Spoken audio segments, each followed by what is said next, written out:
Again, thank you so much. My name is Nazmi Calik from Istanbul, Turkey. In the next 10 minutes, I am going to try to provide a perspective how I approach spontaneous coronary artery dissection patients in my daily clinical practice. If we start with definition, SCAD refers to acute development of a false lumen within the coronary artery wall, which may compromise coronary flow by external compression of the true lumen. And it's very important to bear in mind that in this clinical scenario, SCAD is not related to an iatrogenic or related to trauma, atherosclerotic reasons, or primary aortic dissections. It happens by itself. It is a disease of women, and the vast majority of patients are women, but on the contrary of what is believed, pregnant and peripartum cases are only account for 10% for SCAD patients. There are two pathophysiologic mechanisms which is thought related with SCAD. The first one is the inside-out hypothesis, in which there is an intimal tear resulting an intramural hematoma and the true lumen compression.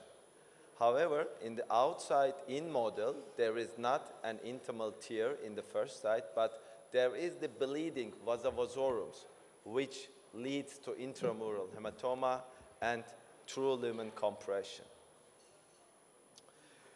If we see a SCAD patient, we have to look for fibromuscular dysplasia because there is a great association between two disorders. And we should also check the extracoronary vascular territories if there is an involvement of these arteries. Of course, it's important to bear in mind that SCAD can be precipitated by pregnancy, labor, delivery, systemic inflammatory disease, hormone-mediated triggers, connective tissue disorders, and extreme emotional and physical stress. Yes, particularly in type 3 SCAD, you will need intracoronary imaging either with IVUS or OCT, but sometimes even with the intracoronary imaging, you will not be able to differentiate SCAD from the atherosclerotic reasons.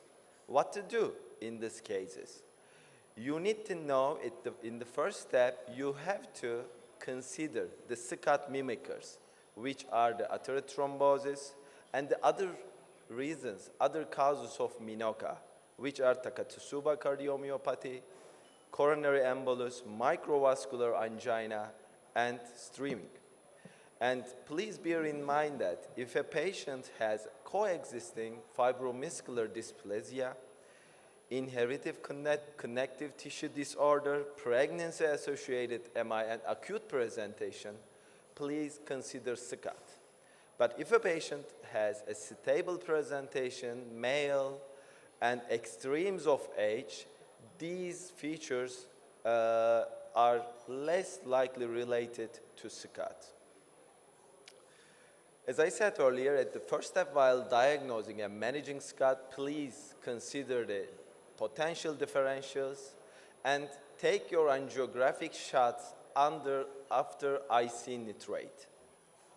And please keep in mind that the vast majority of patients, more than 90% of patients, dissections will heal in the first 40 days.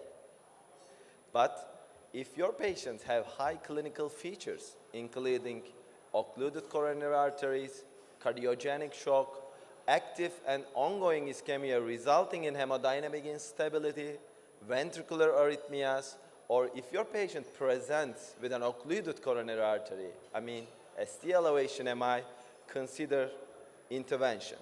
Otherwise, please follow these patients conservatively. Why we are standing against intervention for SCAD patients? Because the procedural complication increases in SCAD patients because you are dealing with fragile vessels. And your guide wire can easily pass into the false lumen. You can create iatrogenic dissections. Your hematoma may propagate during intervention. You can lose any side branch secondary to propagating hematoma, and your stent will underexpand because of the intramural hematoma in the false lumen. So moving on to my first case, which is a 36-year-old male who presented with acute coronary syndrome. You see the left system, it seems normal, but when we inject contrast to the right, you see the image of a contrast staining in the false lumen. And this is very typical image of SCAD type 1, where there is a contrast staining in the false lumen. So the question is, how to treat this patient? This patient has only 3 out of 10 degree ongoing chest pain without any hemodynamic disturbance. So who will go with a PCI in this patient? Who will administer GP2B3A inhibitors and go for a control CAG after 24 hours? And who will follow this patient conservatively? Yes. Thank you so much. And yes, we did the same. And at the 37th day, you see the RCA completely healed. This case emphasized the importance of conservative surveillance of SCAD patients. And what we found during the renal artery angiogram, there is findings which are very compatible with fibromuscular dysplasia. Either disease have a great association with each other. And moving on to my second case, a nightmare case, a 32-year-old postpartum lady presented with acute coronary syndrome. And you see the left system, the LAD is okay. There is a dissection in the teen diagonal. The circ is okay. And you see the right coronary artery. And as you can see, this image is very compatible with type 2 SCAD, which is the most common type. And as the previous patient, this patient had only ongoing chest pain without any hemodynamic instability, ventricular arrhythmias, STMI presentation, or cardiogenic shock. How would you treat? The operator, I would like to emphasize that I'm sharing this case with the permission of the first operator from my home institution. He opted for stenting in this patient and put the first stent in the distal part of RCA, put the second one to the mid part, and as you can see at the left-hand side, the hematoma propagated proximally.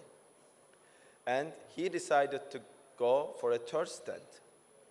And again, not surprisingly, after a couple of minutes, she developed chest pain, ECG changes, and when we saw the control coronary angiogram, the RCA was totally occluded, and despite all efforts, the revascularization couldn't be achieved. And sometimes a picture is worth 1,000 words. What if we decide a conservative strategy? What if we diagnose that this is SCAD? And what if we put unnecessary stents to SCAD patients? And the result is at the right-hand side of the picture. So what's my learning points from these two cases? SCAD usually presents with acute coronary syndrome in low-risk young to middle-aged women. And most SCAD can be diagnosed by coronary angiogram, and the working knowledge has the utmost importance. The vast majority of SCAD patients will recover spontaneously. Probably the most important quote of this presentation is this. And coronary revascularization is associated with increased risk of complications, and intervention should be only reserved for patients with high clinical features. Thank you so much for your attention.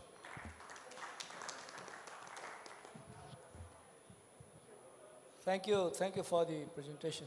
In your second Is case, there any comment from the auditorium or from the chairpersons? There's a comment. yeah, we have.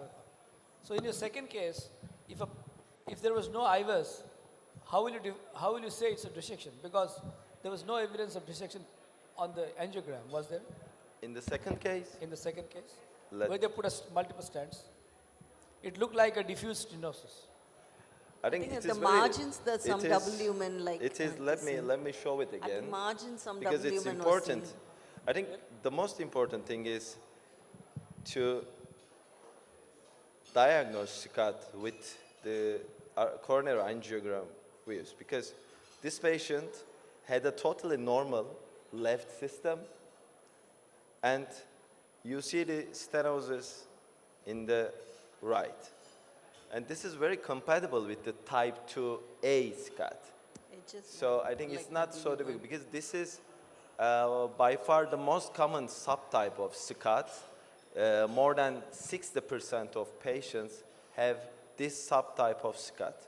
And the authors generally do not recommend to perform intracoronary imaging with these patients, because intracoronary imaging itself may also trigger SCAD. Like in your first case, would anybody attempt an intracoronary imaging? I think it would be too dangerous, like in your first case. Extremely, it was like a spiral dissection, and your first case. Yeah, That to do an intracoronary imaging will be extremely hazardous. yeah, I completely agree with you, because even not the intracoronary imaging guides, even the guide wire itself will not go distal very easily, because it can easily go to the false lumen and completely stuck, and things may get worsened. That's a great presentation. Just a couple of points. I mean, the first thing is that one of the largest clues that it's SCAD is that the whole coronary tree, everything is normal except for that one spot. And, Yeah. you know, we know from common experience Yeah. that atherosclerosis is diffuse. Yeah. And you almost never have, an isolated lesion here and then everything else is normal. So that's usually a big clue. And when you see something like this, everything normal except that one spot, this is almost always SCAD. Yeah. I agree with you that conservative is the way to go, but you have to be careful with how you approach them. So when they have a spontaneous dissection, but there is no visible flap, that means they've bled intramurally, but it's not come out. Yeah. So that means that the dissection is actually a decompression valve. Yeah. It allows the dissection and the hematoma to come out. So the registry, the SCAD registry showed that patients like this one who don't have a dissection, they have a risk of progressing to an occlusive, to an occlusion for almost 6 days. So they have to sit in the hospital for 6 days, and that's very important that you don't send them home 3 days later, even though they look fine. You keep them in the hospital for 6 days. One other thing that's been put forward by certainly the Japanese group is that they will take a cutting balloon and decompress this.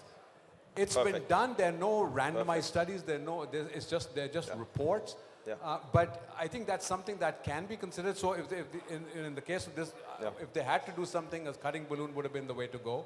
And then just one final thing for everybody who's listening, that if you have SCAD and it's occlusive or almost occlusive, and you have to stent it, your stent needs to be much longer than the lesion. So you need to literally trap the hematoma. Yeah. So if, let's say, it's a 15 millimeter lesion, I would put in a 28 or a 30 millimeter stent so that I trap the hematoma proximally and distally within the margins of a large stent. And that is technically a very important thing, which we don't use for other kind of lesions. But SCAD is one place where your stent length needs to be almost double the lesion if you decide to stent it, which should be uncommon rather than common. Very- So great presentation. Thank you. Thank you. SCAD, but when it occurs in the left main, I think you're left with no other option but to stent it. Yeah.